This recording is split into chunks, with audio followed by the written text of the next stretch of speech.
അങ്ങനെ എല്ലാവരും പ്രതീക്ഷയോടെ കാത്തിരുന്ന ആടുജീവിതം ഇന്നലെ റിലീസായി. ഞാനിപ്പോൾ ആടുജീവിതം ചിത്രം കണ്ടു വന്നതേ ഉള്ളൂ.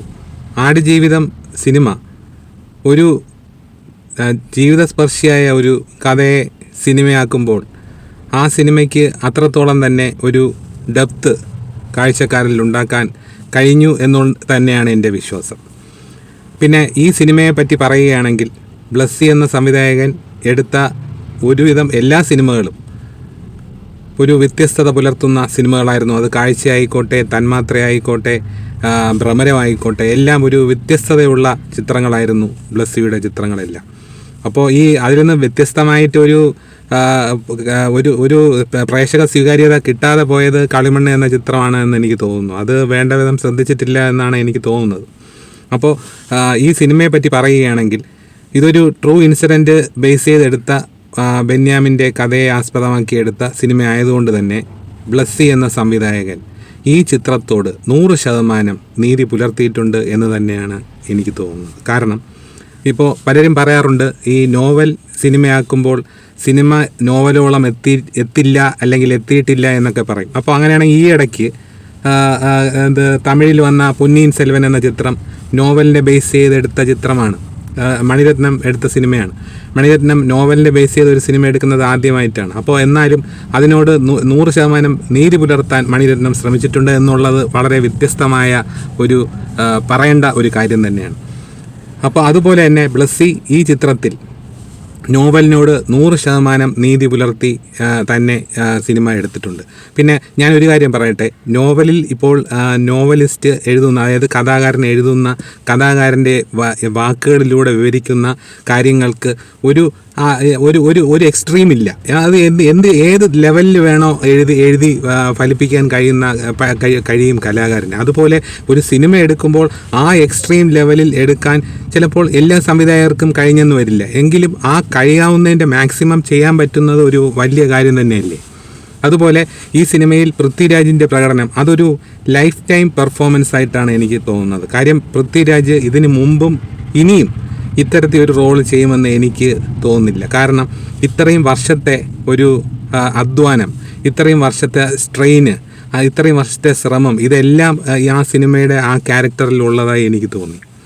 അതുപോലെ പൃഥ്വിരാജും ഈ അമലയും തമ്മിൽ, അതായത് പൃഥ്വിരാജും ഭാര്യയും തമ്മിലുള്ള ഈ അമല പോളുമായിട്ടുള്ള ചില റൊമാൻറ്റിക് സീൻസ്, നല്ല ഒരു കെമിസ്ട്രി ഇവർ തമ്മിൽ ഉള്ളതുപോലെ, അതായത് നമുക്ക് റൊമാൻറ്റിക് ഫീലുള്ള ഒരു ഗാനത്തിലൂടെ ആ റൊമാൻറ്റിക് ഫീൽ പ്രേക്ഷകരിലേക്ക് പകരുവാൻ ബ്ലസ്സിക്ക് കഴിഞ്ഞിട്ടുണ്ട് എന്നുള്ള കാര്യത്തിൽ സംശയമില്ല.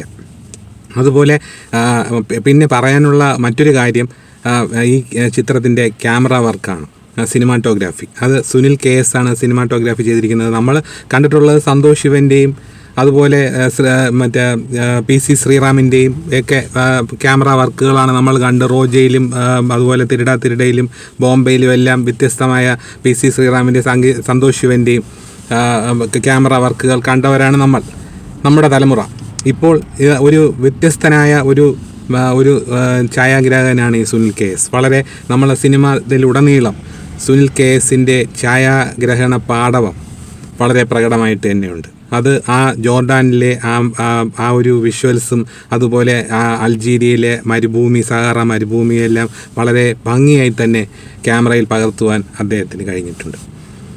അപ്പോൾ അതുപോലെ AR റഹ്മാൻ്റെ കാര്യം പറയുകയാണെങ്കിൽ സംഗീതം സിനിമയെ കുറച്ചൊന്നുമല്ല സഹായിച്ചിരിക്കുന്നത്. അതായത്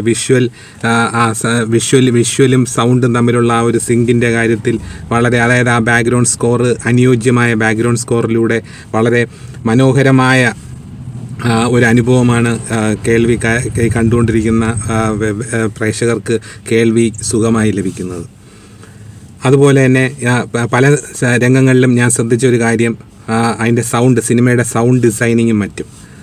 സൗണ്ടിൻ്റെ കാര്യങ്ങൾ ഡീൽ ചെയ്തിരിക്കുന്നത് റസൂൽ പൂക്കുട്ടിയാണ്. ഒരു ഓസ്കാർ ജേതാവായതുകൊണ്ട് തന്നെ അത്രയും വ്യത്യസ്തമായ രീതിയിൽ സൗണ്ട് ഏത് തരത്തിൽ വിനിയോഗിക്കണമെന്ന് വ്യക്തമായ ഒരു കാഴ്ചപ്പാടുള്ള ഒരു മനുഷ്യനാണ് ഈ റസൂൽ പൂക്കുട്ടി എന്ന് പറയുന്ന വ്യക്തി. പൃഥ്വിരാജ് ഇങ്ങനെ മണലിൽ വീണ് കിടക്കുന്ന സമയത്ത് മണലിങ്ങനെ ചോർന്നു പോകുന്ന സമയത്തുള്ള ഒരു ശബ്ദമുണ്ടല്ലോ, അതെല്ലാം വളരെ കൃത്യമായി കണ്ടുകൊണ്ടിരിക്കുന്നവർക്ക് ഫീൽ ചെയ്യുന്ന തരത്തിലാണ് ആ റസൂൽ പൂക്കുട്ടി സൗണ്ട് ഡിസൈൻ ചെയ്തിരിക്കുന്നത്.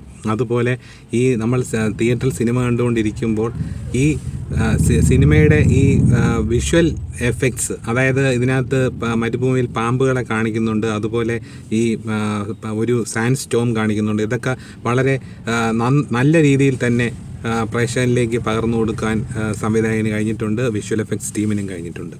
അതുപോലെ എനിക്ക് ഏറ്റവും ഇഷ്ടപ്പെട്ട സീൻ ഏതെന്ന് ചോദിച്ചാൽ ഈ സിനിമയിലുള്ള ഒരു സീൻ, അതായത് പൃഥ്വിരാജ് വെള്ളം കിട്ടാതെ ഇങ്ങനെ ഈ മരുഭൂമിയിൽ ഇങ്ങനെ ഒരു പ്രാവശ്യം ഈ അറബിയുടെ ചവിട്ട് കൊണ്ട് വീഴുന്ന ഒരു രംഗത്ത് വെള്ളം കിട്ടാതിരിക്കുമ്പോൾ പെട്ടെന്ന് ആ വെള്ളം ഓവർഫ്ലോ ചെയ്ത് ഇങ്ങനെ ഒഴുകി വരുമ്പോൾ ആ ഒഴുകി വരുന്ന വെള്ളത്തിൽ നിന്ന് പതുക്കെ കേരളത്തിൻ്റെ പച്ചപ്പിലേക്ക്, ആ ഒരു കേരളക്കരയിലേക്ക് അല്ലെങ്കിൽ കേരളത്തിൻ്റെ പച്ചപ്പിലേക്ക് വരുന്ന ഒരു രംഗമുണ്ട്. അത് ആണ് എനിക്ക് ഈ സിനിമയിലെ ഏറ്റവും ഇഷ്ടപ്പെട്ട രംഗം. എന്തായാലും ഈ സിനിമ എല്ലാവരും തിയേറ്ററിൽ തന്നെ കാണുവാൻ ശ്രമിക്കണം. കാരണം ഈ സിനിമ ഒരു ഡോൾബി അറ്റ്മോസ് തിയേറ്ററിൽ കാണുമ്പോൾ അതിൻ്റെ എല്ലാ തലങ്ങളിലും എല്ലാ അർത്ഥത്തിലും ആ സിനിമ ആസ്വദിക്കാൻ കഴിയും. എന്തായാലും കുടുംബസമേതം കാണാൻ പറ്റുന്ന ഒരു നല്ല ചിത്രമാണ് ഈ സിനിമ. എന്തായാലും ഈ സിനിമയ്ക്ക് പൃഥ്വിരാജ് എടുത്ത ഈ അത്രയും ഒരു സ്ട്രെസ്സും സ്ട്രെയിനും ഇനി ഒരു സിനിമയ്ക്കും പൃഥ്വിരാജ് എടുക്കില്ല എന്ന് തന്നെ എനിക്ക് തോന്നുന്നു. ഇത്രയും കൊല്ലമൊക്കെ സ്പെയർ ചെയ്യാൻ ഇനി അദ്ദേഹത്തിന് ഇഷ്ടം പോലെ സിനിമകൾ വന്ന് മുന്നിൽ നിൽക്കുമ്പോൾ ഇനി അതിന് കഴിയുമെന്ന് എനിക്ക് തോന്നുന്നില്ല. എന്തായാലും ഇതൊരു ലൈഫ് ടൈം പെർഫോമൻസ് ആണ് പൃഥ്വിരാജ് എന്ന നടൻ്റെ. എന്തായാലും സിനിമ ഒരു ബ്ലോക്ക് ബസ്റ്റർ ഹിറ്റ് തന്നെയായിരിക്കും. എന്തായാലും ഈ ബ്ലസ്സി എന്ന സംവിധായകൻ്റെ ഒരു തിരിച്ചുവരവാണ് ആടുജീവിതം എന്ന ഈ ചിത്രം എന്നെനിക്ക് തോന്നുന്നു.